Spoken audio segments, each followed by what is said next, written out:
السلام عليكم ورحمة الله وبركاته. نحمده ونصلي على رسوله الكريم. أما بعد فقد قال الله تعالى في محكم التنزيل: أعوذ بالله من الشيطان الرجيم. بسم الله الرحمن الرحيم. وفهمناها داود وسليمان. قال النبي صلى الله عليه وسلم: خير الكلام كتاب الله وخير الهدي هدي محمد صلى الله عليه وسلم. صدق الله العظيم وصدق نبي الكريم. ربي أوزعني أن أشكر نعمتك التي أنعمت علي. اللهم اغفر شيوخنا ولجميع الحاضرين برحمتك يا أرحم الراحمين. அன்பிற்குரிய அல்லாஹ்வின் நல்லடியார்களே, மனிதர்களுக்கிடையே ஏதாவது பிரச்சனை ஏற்பட்டால் வழக்கு மன்றத்தை நாடுவார்கள். அங்கிருக்கக்கூடிய நீதிபதி இரண்டு தரப்பிலும் விசாரித்து நீதி எதுவென அறிந்து நீதி செலுத்துவார், நீதிக்கு தக்கவாறு தீர்ப்பு வழங்குவார். அவ்வாறு வழங்க வேண்டும் என்று அல்லாஹ் சுப்ஹானஹு வ தஆலா கட்டளையிடுகிறார். நீதிபதி முயற்சித்து அவருடைய முயற்சியின் பிரகாரம் மிகச் சரியாக தீர்ப்பு வழங்கி அதுவும் உண்மையாக இருந்தால் அவருக்கு இரட்டை கூலி கிடைக்கிறது. ஒருவேளை அது தவறி போனால் அவருக்கு ஒரு கூலி கிடைக்கும் என்று நபிகள் நாயகம் ஸல்லல்லாஹு அலைஹி வஸல்லம் அவர்கள் சொன்னார்கள். பொதுவாக தீர்ப்புகள் வாதத்தினுடைய பிரதிவாதத்தினுடைய அடிப்படையில் தான் அங்கே வழங்கப்படும். எனவேதான் நடப்பு என்பது வேறாக இருந்தாலும் அங்கே எடுத்து வைக்கப்படுகிற விஷயங்களின் தரவுகளின் அடிப்படையில் தான் பல்வேறு இடங்களிலே தீர்ப்பு வழங்கப்படுகிறது. ஆனால் முந்தைய காலகட்டத்திலே நபிமார்கள் பல தீர்ப்புகளை வழங்கியிருக்கிறார்கள். அந்த தீர்ப்புகள் எல்லாம் 100% உண்மையானது. காரணம், நபிமார்கள் இறைவனோடு எப்போதும் தொடர்பில் இருக்கக்கூடியவர்கள். எனவே அவர்களது தீர்ப்பு ஒருபோதும் தவறு நடக்காது. ஹஸரத் தாவூத் அலைஹிஸ்ஸலாம் அவரிடத்திலே ஒருவர் சொன்னார், எனது தோட்டத்தை இவருடைய ஆடு மேய்ந்து விட்டது, நாசம் செய்து விட்டது என்று சொன்னார். உடனே தாவூத் அலைஹிஸ்ஸலாத்து வஸ்ஸலாம் அந்த ஆட்டுக்காரரை நோக்கி சொன்னாங்க, உன் ஆட்டை கொடுத்துருப்பா, தோட்டக்காரனுக்கு நஷ்ட ஈடாக கொடுத்து விடு என்று அவர்கள் சொல்லிவிட்டார்கள். இதுபோல் அவரும் கொடுத்து விட்டார்.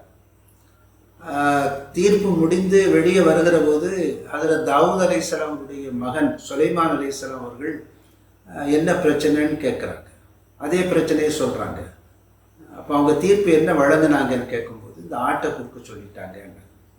சுலைமான் அலைஹிஸ்ஸலாம் சொன்னாங்க, நான் தீர்ப்பை கொஞ்சம் மாற்றி சொல்லுகிறேன். இந்த ஆடு தோட்டக்காரனிடத்தில் இருக்கட்டும், தோட்டக்காரன் தன் தோட்டத்தை ஆட்டுக்காரனிடத்துல கொடுக்கட்டும். இந்த ஆடு வச்சிருந்தவன் இந்த தோட்டத்தை என்ன செய்யணும், பராமரிச்சுக்கிட்டே வரணும். ஆடு தோட்டத்தை மேயும் போது எந்த அளவிற்கு இருந்ததோ அந்த அளவிற்கு பராமரித்து கொடுக்க வேண்டும். இதற்கிடையிலே தோட்டக்காரன் ஆடை வைத்திருக்கிறான் இல்லையா, அந்த ஆட்டினுடைய எல்லா விதமான லாபங்களையும் பால் போன்ற பொருட்களை அவன் அனுபவித்துக் கொள்ளலாம் அது வரைக்கும் என்று அந்த தீர்ப்பை கொஞ்சம் மாற்றி சொன்னாங்க. இப்போ நமக்கு ஒரு கேள்வி, தாவூத் அலைஹிஸ்ஸலாம் சொன்ன தீர்ப்பு சரியா, சுலைமான் அலைஹிஸ்ஸலாத்து வஸ்ஸலாம் அவங்க சொன்ன தீர்ப்பு சரியா அப்படின்னு ஒரு கேள்வி வருது. இரண்டுமே சரி. ஏன் இரண்டுமே சரி அப்படின்னு கேட்டால், இருவரும் நபிமார்கள். நபிமார்கள் எப்போதுமே இறைவனுடைய தொடர்பில் இருக்கக்கூடியவர்கள், வஹியோடு அவர்கள் இருக்கக்கூடியவர்கள். எனவே அவர்கள் ஒன்றை சொல்லுகிறார்கள் சொன்னால் அதனுடைய பின்னணியிலே அல்லாஹ்வுடைய அனுமதி இருக்கும், அல்லாஹ்வுடைய கருத்து இருக்கும். எனவே இரண்டு தீர்ப்பும் சரிதான். ஆடு தோட்டத்தை மேய்ந்து விட்டது என்பதற்காக ஆட்டை கொடுக்க சொன்ன நிகழ்வும் சரிதான். பரஸ்பரம் இருவரும் மாற்றிக்கொண்டு அதை சரியான நேரத்தில் ஒப்படைக்க வேண்டும் என்று சொல்வதும் சரிதான். இது மாதிரி பல சுவராசியமான தீர்ப்புகள் எல்லாம் இந்த நாட்டிலே வழங்கப்பட்டிருக்கிறது. சமயங்கள் தீர்ப்புகள் எல்லாம் திருத்தப்பட்டிருக்கிறது. நீதிபதிக்கே விளங்காத பல வழக்குகளும் நீதிமன்றத்திலே இருந்திருக்கிறது. ஒருத்தனை பிடிச்சு கொண்டு விட்டுட்டாங்க நீதிமன்றத்தில், இவன் கடத்துகிறான், கடத்தல்காரன் என்று சொல்லி கொண்டு விட்டாங்க. தரவுகள் இருந்தது, ஆதாரங்கள் இருந்தது, வாத பிரதிவாதங்கள் இருந்தது. நீதிபதியால் கண்டுபிடிக்கவே முடியல, ஒரு முடிவுக்கு வர முடியலை அவரால். எனவே அவர் இந்த வழக்கை தள்ளுபடி செய்துவிட்டு அவனை தனியாக கூப்பிட்டு, நான் உன்னை நீக்கிட்டேன், இந்த வழக்கிலிருந்து தள்ளுபடி செஞ்சிட்டேன், ஆனால் நீ கடத்தல்காரன் என்று மட்டும் தெரிகிறது. என்ன கடத்தின, எப்படி கடத்தினங்கிறது மட்டும் எனக்கு சொல்லிடு, நான் ஒன்றும் செய்ய மாட்டேன்னு. அவன் சொன்னான், எஜமானே நீங்கள் வாக்கு மாறக்கூடாது, நான் சொல்லிடுறேன், ஆனால் எனக்கு தண்டனை தந்துடக்கூடாது அப்படின்னு அவன் கேட்டுக்கிட்டான்.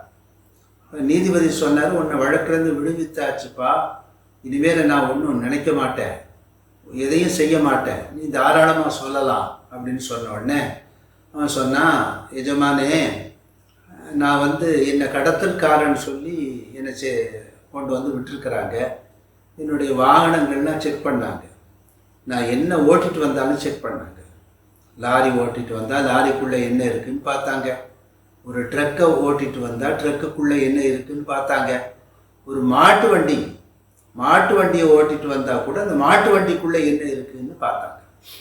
ஆனால் நான் கடத்தினது அந்த வண்டிக்குள்ளே உள்ள பொருட்களை அல்ல, வண்டியை தான் நான் கடத்தினேன். ஒரு நாள் லாரியை கடத்தினேன், ஒரு நாள் ட்ரக்கை கடத்தினேன், ஒரு நாள் மாட்டு வண்டியை கடத்தினேன்.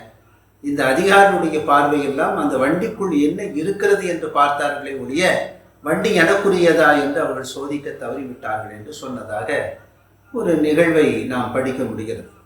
மொத்தத்தில் மனிதர்கள் சட்டங்களிலிருந்து தப்புகிற போது அவர்கள் தவறுகள் செய்கிறார்கள். அந்த தவறுகளை சரி செய்வதற்கு நீதிமன்றத்தை நாட வேண்டியிருக்கிறது. சரி, அலி ரலியல்லாஹு அன்ஹு அவங்க மேலே ஒருத்தர் கம்ப்ளைண்ட் பண்ணிட்டார், அவங்க தான் ஹலீஃபா, ஆனால் நீதிபதி வேற ஆள். ஹலீஃபா மேலே ஒருத்தர் வழக்கு தொடுக்கிறார். இதெல்லாம் புத்தகத்தில் படிச்சுக்கிடலாம், வரலாறுன்னு நினச்சிக்கலாம். இப்போல்லாம் அதெல்லாம் சாத்தியம் இல்லை.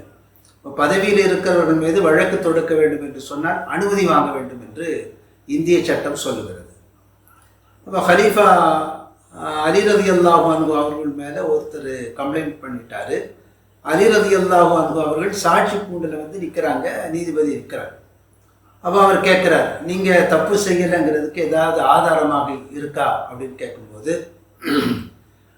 சரி, நான் அலி ரலியல்லாஹு சொல்கிறாங்க, என்னுடைய மகன் எனக்கு ஆதாரம், அவருக்கு தெரியும் அப்படின்னு சொன்ன உடனே அந்த நீதிபதி சொன்னாராம், ஹலீஃபா அவர்களே, உங்களுக்கு தெரியாதா, உறவுகளை எல்லாம் நாங்கள் சாட்சிகளாக ஏற்றுக்கொள்வது கிடையாது. தைரியமாக சொல்கிறாரு பாருங்க. அவர் தான் ஹலீஃபா, அவருக்கு கீழே தான் தன்னுடைய பதவி, தன்னுடைய பொறுப்பெல்லாம் வருகிறது. ஆனாலும் இஸ்லாமிய அரசாங்கத்திலே ஒரு ஹலீஃபாவின் மேல் வழக்கு தொடுக்க முடிகிறது. அந்த ஹலீஃபாவை அவருக்கு கீழ் இருக்கிற ஒரு நீதிபதி குறுக்கு விசாரணை செய்ய முடிகிறது, அதை தள்ளுபடி செய்ய முடிகிறது. அந்த அளவிற்கு அதிகாரம் இருந்தது. காரணம் எல்லாம் அல்லாஹ்வின் மீது உள்ள பயம், அல்லாஹ்வினுடைய சட்டத்தை நிலைநாட்ட வேண்டும் என்பதற்காகத்தான். இது போன்ற விஷயங்கள் எல்லாம் இன்றைக்கு பார்க்க முடியாது. மொத்தத்தில் தீர்ப்பு வழங்கக்கூடியவர்கள் நிதானமாக இருக்க வேண்டும், நேர்மையாக இருக்க வேண்டும் என்று நபிகள் நாயகம் ஸல்லல்லாஹு சொன்னாங்க. அதனால் கோபமாக இருக்கிற போது தீர்ப்பளிக்க வேண்டாம் என்று நீதிபதிகளுக்கு நபிகள் நாயகம் ஸல்லல்லாஹு சொல்கிறார். கோபமாக இருக்கிற போது ஒரு சார்பு நிலை ஏற்படும். கோபத்தை விட்டுவிட்டு எந்த சார்பும் இல்லாமல் நடுநிலையோடு நின்று தனக்கு வருகின்ற தரவுகளையும் வாதங்களையும் மிகச் சீராக கவனித்து தொலைநோக்கு பார்வையோடு தீர்ப்புகளை வழங்க வேண்டும் என்று இஸ்லாமிய மார்க்கம் நமக்கு கற்றுத்தருகிறது. உண்மையிலே ஒரு அற்புதமான வாழ்வியல் என்று சொன்னால் அது இஸ்லாமிய வாழ்வியல் தான். எனவே அவற்றை பின்பற்றி வாழுகிற முறைகளை நாம் உருவாக்கி கொள்வோம். அல்லாஹ் சுப்ஹானஹு வ தஆலா அத்தகைய உயர்ந்த தௌஃபீக்கை நமக்கு தந்தல் புரிவானாக. ஆமீன். வாஹிரு தஅவானா அனில் ஹம்துலில்லாஹி ரப்பில் ஆலமீன். அஸ்ஸலாமு அலைக்கும் வரஹ்மத்துல்லாஹி வபரகாத்துஹு.